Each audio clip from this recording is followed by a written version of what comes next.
Yes, I can stand up straight. Okay, I'm standing up straight. Yes, I feel like I'm ready. Oh, hold on one second. Hi, Beck. Just checking in to see if you're done with that proposal. Okay, I'm sorry. Annoying sales rep. Keep going. Little to the right, please. A little to the right. So my shoulders look good now. Yes. Okay, I'm feeling good. Feeling good. Oh, hold on one second. Just checking back in to see if you had got that thing finished. Okay, sorry. Second text. Square up with the camera. Square up with the camera. A little to the left. So now I go to the left. Now we're going to the left. Are we good? Are we good? Yes. Oh my gosh, hold on. Hi, Beck. Just wanted to bubble this to the top of your inbox. Follow-ups. How to not F up your F-ups. Let's go ahead and jump into the content. But first, let's start off with a little bit of an agenda. As far as an agenda for today's session, I wanted to break it down into 6 different pieces. Number 1, I, of course, typical Beck Holland, wanted to add a little bit of structure. A little bit of structure in terms of the kind of sequences you'll be running, and then a little bit of build-up going into the first email. Section 2 will cover the first email. Section 3, the second email, which is follow-up email number 1, and so on and so forth through 4, 5, and 6, which are email 3, 4, and 5, follow-up 2, 3, and 4. Got it? Let's go! Section 1 is a little bit of structure.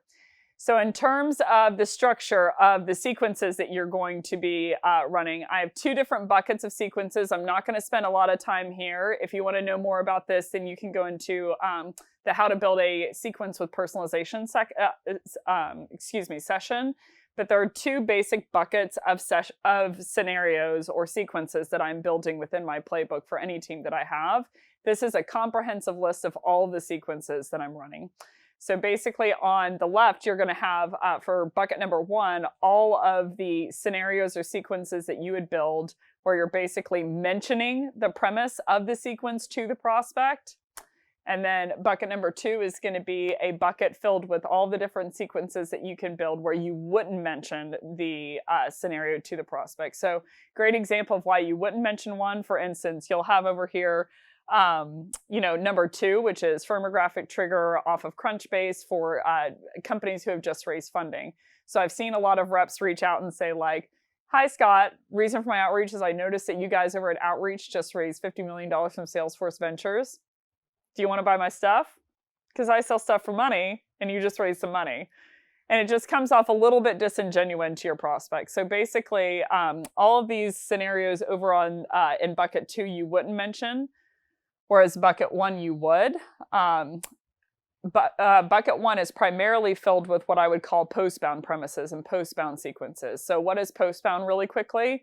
Inbound is going to be true demo request and chat box through either Drift or Intercom. Outbound is going to be a cold, outbound scenario for anyone who has never heard of you. And postbound is going to be all of the premises in between. So a great example of that is content downloads, event attendees, webinar registrants, etc. But basically all the leads from marketing that aren't a true inbound, like a demo request and a hand raiser, but they still know who your company is. So they have, spiked buyer intent and they know exactly who you are. So these are all the different sequences that I am building into my playbook whenever I have a team. And you can read through some of them, some that are interesting, high value MQL or demoed in the past, or, common VCs with me, as a company, and then common VCs with my customers. Maybe you have a customer who has common VCs with someone you're trying to prospect into. But this is an exhaustive deck, and I have a sequence built for each one of them that looks the same in terms of structure, the same in terms of touch points, the same in terms of how many calls and emails that they have. Another session for another time, another topic for another time. But they all, have a little bit different messaging based on the personalized premise to the prospect that I'm talking to. And then, of course, the postbound mention of whatever action they took from marketing that helped them get to know your company. In terms of the actual sequence, so I just gave you a little bit of an infrastructure, but essentially every sequence that I have with any team that I'm running looks, again, the same in terms of structure and touch points and number of emails, etc. So every single sequence that I have is going to be 16 steps over 21 business days. And I follow the theory of, actually, MJ Hoffman, the author of Why You Now, talked a lot about his research on when you should reach out to people and how aggressive you should be in terms of the sequences. And his theory was that you should be lighter in the front end and more aggressive in the back end of the sequence, whereas reps are normally flipped. Typically, sales reps will be super aggressive in terms of when they email people and how often they email people and how often they call people in the beginning of a sequence, and then they peter off near the end, teaching your prospect that you're a little overbearing in the beginning off first impression, and that if they just wait long enough that you'll go away. So he suggested that you flip it, and I've seen a lot of success with that, of basically in the beginning of your sequence, that you'll notice over here in the beginning of your sequence that you want to be a little bit lighter. You want to get to know them and be heavily personalized in all the things that you're doing. And near the end of your sequence, you basically want to speed up the amount of outreach. So I want to break down this structure a little bit. There are 5 different pods of outreach that I'm doing within every sequence. So the first step of every sequence here is going to be that I will have my reps go to LinkedIn and research the prospect finitely and tease out 3 personalized premises that they're going to use to fuel the rest of the sequence. There are 3 personalized emails in the sequence. It's going to be cold email number 1 on day 1, cold email number 3 on day 13, and then cold email number 4 on day 18. So basically, day 18, day 13, and day 1, and it's cold emails 1, 3, and 4 that have personalized premises. But there are 5 emails in every sequence, 10 cold calls in every sequence, and the 5 pods go like this. Your first pod is near the beginning, and it's going to be a cold email. You're going to do your LinkedIn research, and you're going to have a cold email on day 1, and then you're going to have a cold call on that exact same day and a cold call the next day and leave a voicemail. So that's your first pod of outreach, essentially, is you're basically going to email them the first day, with the personalized premise. You're going to cold call them that day and then cold call them the next day. The second pod, there's going to be a 6-day delta, if you'll notice, between pod 1 and pod 2. So pod 1 ends on day 2, and then pod 2 starts on day 8. So basically there's a 6-day delta, whereas day 8, you have a cold email, and we're going to go into the text of these emails a little bit, in just a little bit. But on day 8, you're going to do cold email number 2, and a cold call on that exact same day, and a cold call on the following day. So that's pod 2 is day 8, 8, 9. Then you're going to launch into pod 3, which is basically day 13 for cold email, and then day 13 for cold call, and day 14 for cold call. So the third pod starts on day 13. So there's a 5-day delta as opposed to a 6. And basically you're going to do a cold email, cold call, cold call. So each one of these case scenarios, you're going to do cold email, cold call, and typically you're going to leave a voicemail within the second cold call. So again, pod 3 is going to be 13, and 14, and it's going to be cold email, cold call. Then you're going to get a little bit faster, and the 4th pod starts on day 18, where you're going to go 18, 18, 19. Again, cold email, cold call. We'll go into the script a little bit later. And then your last pod is going to be start on day 19 with cold call, cold email. So basically, you'll see here near the end that you're speeding up pretty dramatically when it comes to the amount of steps that you're doing and how many you're deploying on your prospect altogether, because essentially you're going to break up with them on day 21.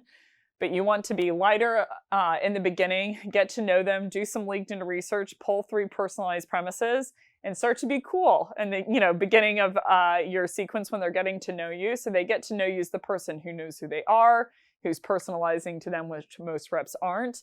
And you're going to be kind of lighter in your outreach in the beginning. And near the end of the sequence, you're basically going to speed up to where in here in the meat, you're going to go 18, 18, 19, 20, 21, 21, to where they finally get to the point where they're like, if I don't answer this person, they're not going to go away. So I've heard a lot of reps say like, well, is this too aggressive? What if I overwhelm my prospect? Again, this is just my experience, and I've done it with 3 teams now.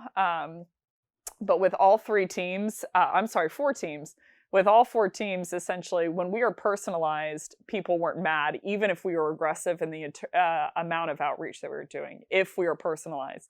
Now, if you don't know who the person is, and you haven't done your research, and you don't know their business, that's where I've seen prospects get really, really mad. So general rule of thumb If you have done some research on someone and basically when they pick up the phone, you're able to, state 3 different facts about them and you really know about their background and their company, they typically won't get mad at you even if you are doing quite a bit of outreach.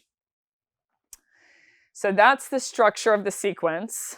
So again, just a little bit of review. Every sequence that I've listed in here, whether it's in bucket 1 or bucket 2, all 14 of them, they all have the exact same structure. It's just the difference between content download sequence, for instance, and webinar registrants is that at the beginning of that sequence, it will mention, hi, Scott, I noticed that you attended the follow-up email session, but more importantly, and then they transition into personalization. But every single one of the steps for the shell sequence, quote unquote, that incorporates personalization is the exact same for every single sequence. So let's get into the first email. The first email, and I go into this quite a bit in the cold email session if you want to get check that out more. But the first email, essentially, you're going to do 4 lines. The first line is going to be the longest line where you're going to pick out a premise about the person in specific. So you're going to say, hi, Scott, the reason for my outreach is I saw that you wrote this article on scaling teams effectively. One line that stood out to me was it all comes down to having great conversations. The second line is going to be your value prop, but hooked back into the personalization. You want to be careful not to personalize and then it has nothing to do with your second line. So your value prop line is where you're breaking down for them why that piece of personalized information actually ties into something that you can do. I'm going to go into that a little bit later in season 2 on how to hook personalization to relevance, but that's essentially the gist of this line, where I'll give you an infrastructure. And this is the medium length line, where your whole goal is to take the personalized premise, that you did in line 1 and relate it down to line 2 about what you do as a company.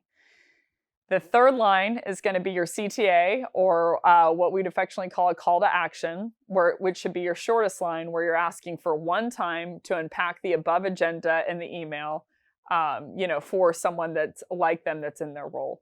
So what this can look like, I would always suggest striking up some kind of barter of like, if you give me the shot, if you give me an opportunity to meet you on Wednesday at 2 and unpack a little bit of how VPs of sales, leverage outreach to drive more conversion, I promise that we can part ways as friends if you're not impressed. Or I promise that I won't hammer you with follow-up emails in your inbox if you don't find any value. So you basically want to communicate to your prospect that if they give you that chance in that 30 minutes, you want to give them the recognition and self-awareness that most people would jam their inbox with all this follow-up post-meeting. It's one of prospects' biggest fears, and that you will not be that rep if they give you the respect and courtesy of, giving you 30 minutes and a shot to pitch your product. And then the fourth line of the first email is going to be the push-pull technique. So I go a little bit deeper in cold emails, but essentially a push-pull technique is a reprieve in the last line of your email where you're basically communicating to your buyer that either way, regardless of, whether they buy your product or not, or whether they give you the time, that basically, either way, I'm such a big fan of your team, be genuine. But either way, I'm such a big fan of your team, excited to see what you do in 2021. And, hope you're staying safe and sane with everything going on in the world. So this is a good place to communicate to your buyer that even if there's nothing in it for you in the positive stance, that you really, really like their work. So what that sounds like from the beginning is, hi, Scott, reason for my outreach is I saw that you wrote this article on scaling teams effectively. One thing that stood out to me was when one line that stood out to me was when you said, it all comes down to great conversations. What if you can ensure your reps over at Outreach were having great conversations with your prospects, really hitting home with them in terms of what matters to them in their day, and booking more meetings as a result? If you give me a shot Wednesday at 2 to unpack how VPs of sales leverage, Chorus to understand and break down their calls and drive a little bit more conversion, I promise we can part ways as friends if you're not impressed. Either way, such a big fan of your team. Keep the good articles coming, and I hope you're staying safe and sane with everything going on in the world. So that's a great example for email 1. So now let's talk about the follow-up emails. So this is the example. This is the shot within Outreach. And again, you can look in the deck below. I hope that you've downloaded it for this. If not, then I'd pause the session here and go ahead and download it. But here's a little bit of the text that I was using in terms of I'm giving my reps quite a bit of structure. If you see within this example, I'm not just building an email and then leaving it blank.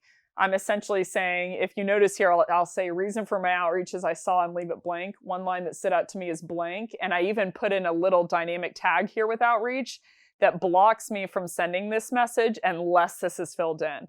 So I wanted to be sure that all my reps were personalizing and that they didn't miss this. I have had reps before in the past, before I was using outreach, basically send out an email that said, reason for my outreach is I saw, and then it just went ... and then signed their name. Actually, the prospect booked a meeting, but do not try that. So there's quite a bit of structure in this email, but it's still, you'll see that it gives quite a bit of room for personalization and creativity within the email. So it gives them some structure, speeds them up, but gives them some room to breathe. So now let's talk about the second email. So you've had email 1 that's personalized. You picked out the premise of the article. You know, you really drilled it home in the value prop and stuck the landing in the CTA. So what does the second email look like? And what does emails 3 through 5 look like? The second email, which is follow-up email number 1, I'm going to lean on what outreach would call the Agoge sequence. What's an Agoge sequence? An Agoge sequence is basically when you respond to the first email literally with the words, any thoughts. Sounds crazy, sounds like a nuts idea. And I was crazy enough to try it. I said, okay, if you have the research there, then I'm going to go ahead and deploy it. And it actually is a really good reminder for your prospects. So this is actually really can be an automated email that requires no personalization other than I always suggest checking a couple of grammar things like is the name right, just because that's how I'm built.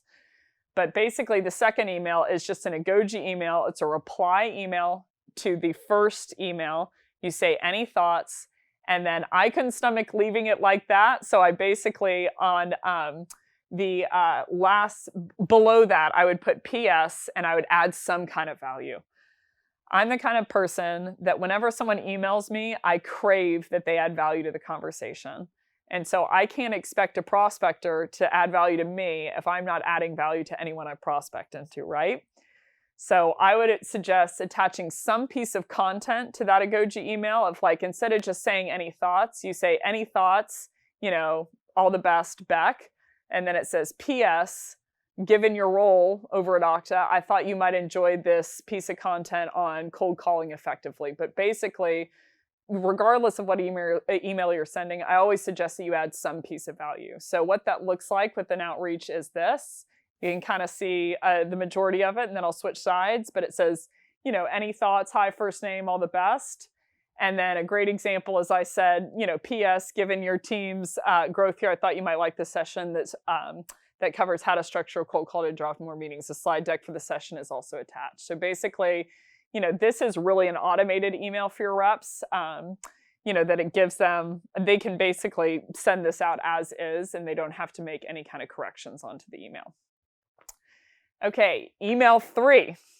Email 3 is going to be follow-up email number 2. So you had your first email that was personalized.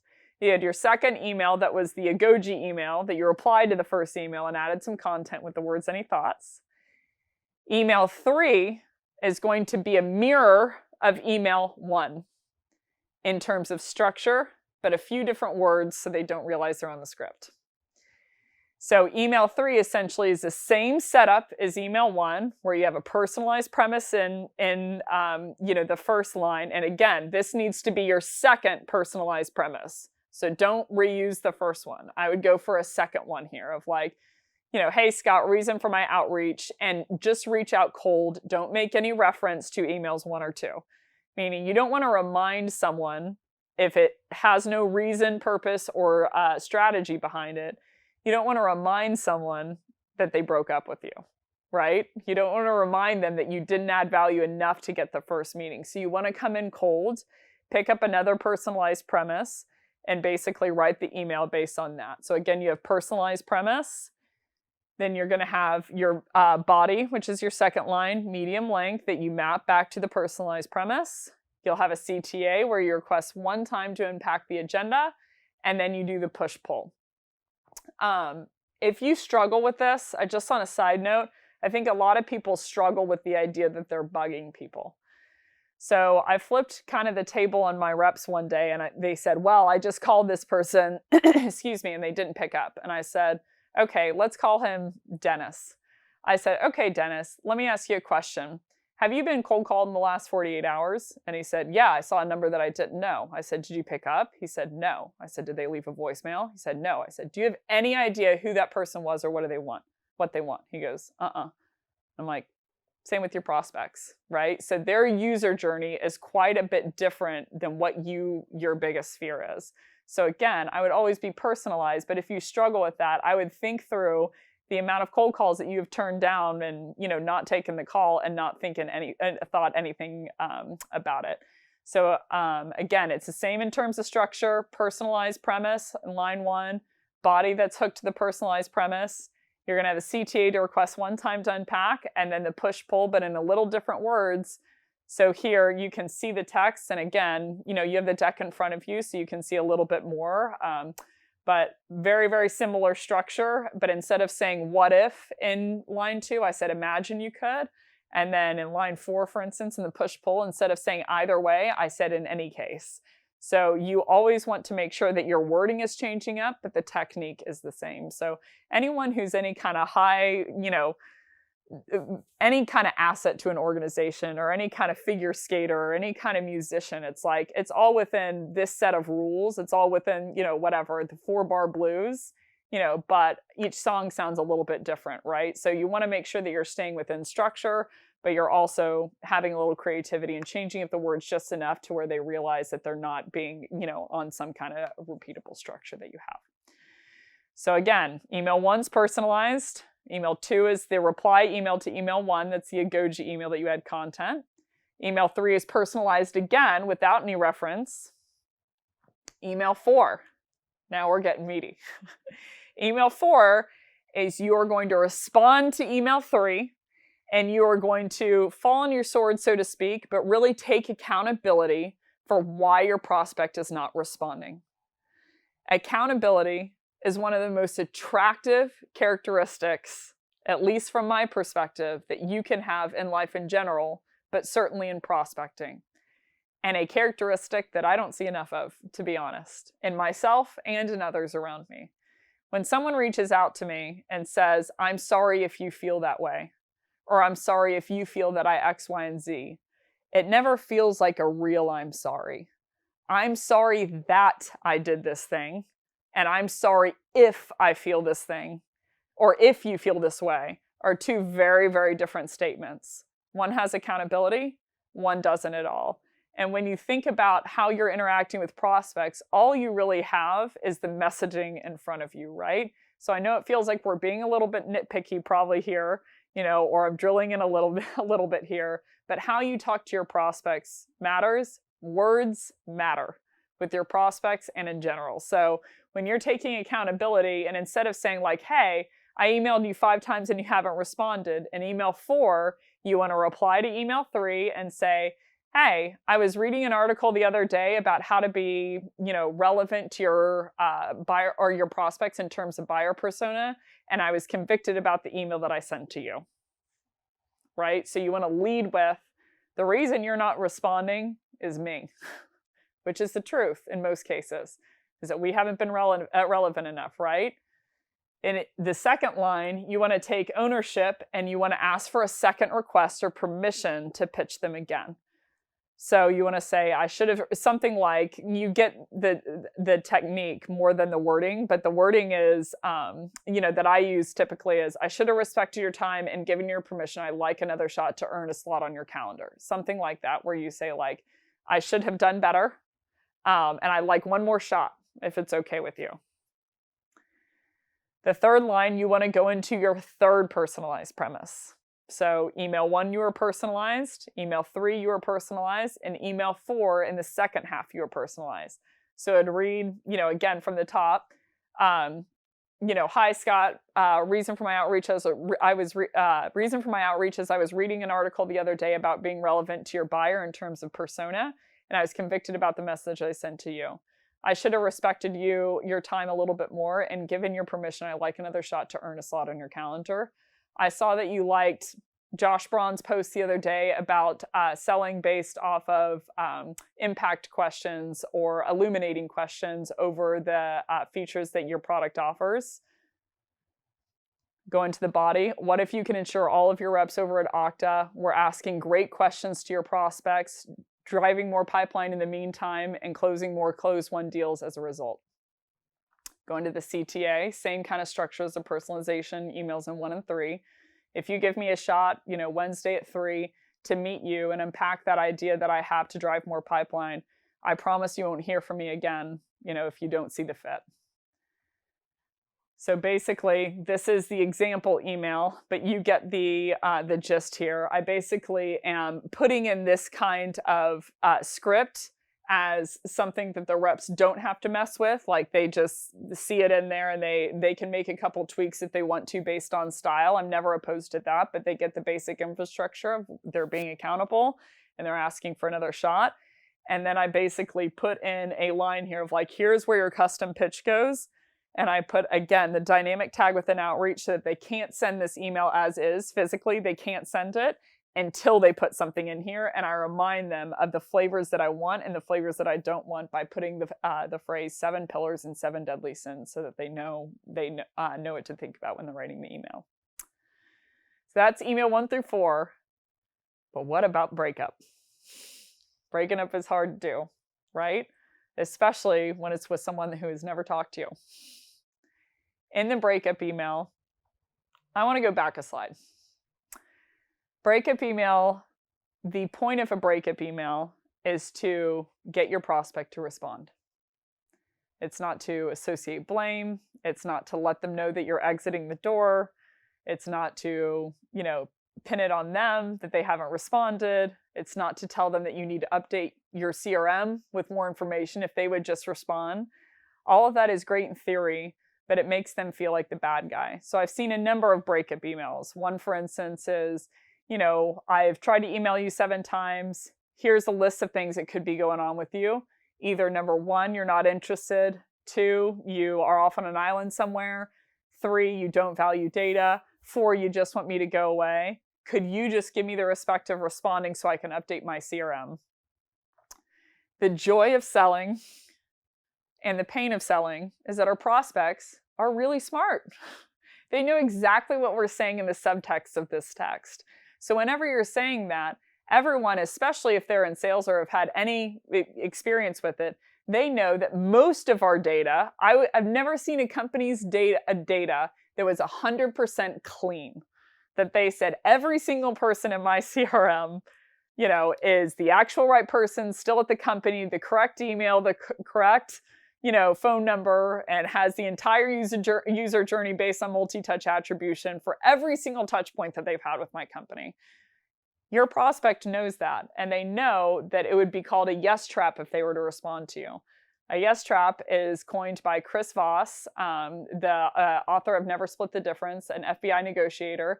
And he basically said that whenever you ask someone, hey, can I ask you a question? And you have like lotions in your hand at the kiosk at the mall, that your prospect says no because they know that in saying yes to you asking a question, they just wasted 15 minutes of their time and potentially $150 to buy lotion that they don't need. They know that it's just a trick to get to you to talk to them so that they can sell to you. So within a breakup email, you want to do it, but you want to do it in a very accountable manner and a very value-adding way almost, and just giving a little context and walking out the door. So the first line of the breakup email is I would take accountability and follow my sword, so to speak, and say, hi, Scott, reason for my outreach is I wanted to check in one last time and make sure that I haven't overstepped my bounds. You get the idea. You can use it any kind of words that you want. I just want to check in one last time and make sure I haven't messed something up, make sure that I haven't hosed the relationship here, but you're essentially communicating to your prospect that you just want to, poke your head and make sure that you didn't screw anything up here. Given your second line, you want to essentially put a body, but with research. Given your original article that you wrote, and I'd put in one of the personalized premises that you used within the first, 3 personalized emails, but given the article that you wrote, I originally thought it made sense to reach out. then you want to walk out the door. Maybe it's just me, but I'm getting the feeling that now is just not the best time to connect. That's what a lot of your prospects are thinking. And whenever you call out what's in the room and what they're thinking, it helps build rapport with them because they think that you understand them, number one. And number two, you're not going to push like every sleazy other sales rep that they've met. So maybe it's just me, but I'm getting the feeling that now is just not the best time to connect. And then be okay with it. Did I get that right? If not, no worries. Perhaps we can connect in the future. So you want to push-pull near the end by saying, even if that's correct, it's not a problem. Maybe we can connect down the line, and then you want to sign it. So this is one of the highest response templates I have ever experienced in my career. You know, typically, I mean, conversion rates can fluctuate for cold outbound for template response, but I've seen them go anywhere from 0.02 response rates. I think the highest that I've seen as a template was hovered around 4 to 5% response rates to a cold template. This one for me has boasted anywhere from 15 to 19%. It depends on the buyer persona and the company that I was selling to.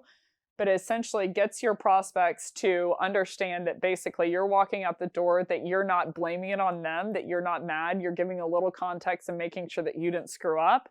And then the really fun kicker is if you look near the end, I always include, always be adding value, right? So I say like, hey, P.S. I thought you might like the session below. So you're going to have the character. Not only are you going to tell them that you're getting the feeling it's just not the time to connect, you want to make sure you didn't screw up here, you know, given your thing, why you thought it would make time to connect, and then it's not a problem that it's not a good time for them to connect. You're not only going to have that good a character, you're going to give them some piece of value even when you're breaking up with them, right? So search after something. I always suggest third-party content because prospects tend to not trust your content if it's coming from you, especially if it's proving how awesome your tool is.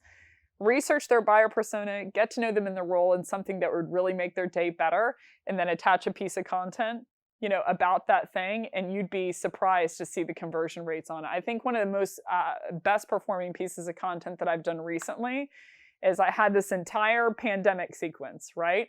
Our buyer has changed, COVID changed a lot of the world, and I wanted to reinvent our buyer persona pitch according to people's new normal and the selling that they're doing. And I had 4 pieces of content in that entire sequence. One piece of content was literally just, I don't know if you like to work out at home, but here's a sheet on the top 10 exercises that you can do in your living room with no cost or additional equipment. That got a 65% click rate, even when our response rate was nowhere near that, right? So you want to add value to people's day, regardless of whether that is advantageous for you and your platform, because then when they see you and they think of you, they think of the person that did stuff for them, even when there was nothing in it for me, and even when it wasn't necessarily my job, right? So that's it. In summary, I know that emails are a really, really tough game. I know that following up with our prospects is not always the most fun. We want them to just say yes right off the bat.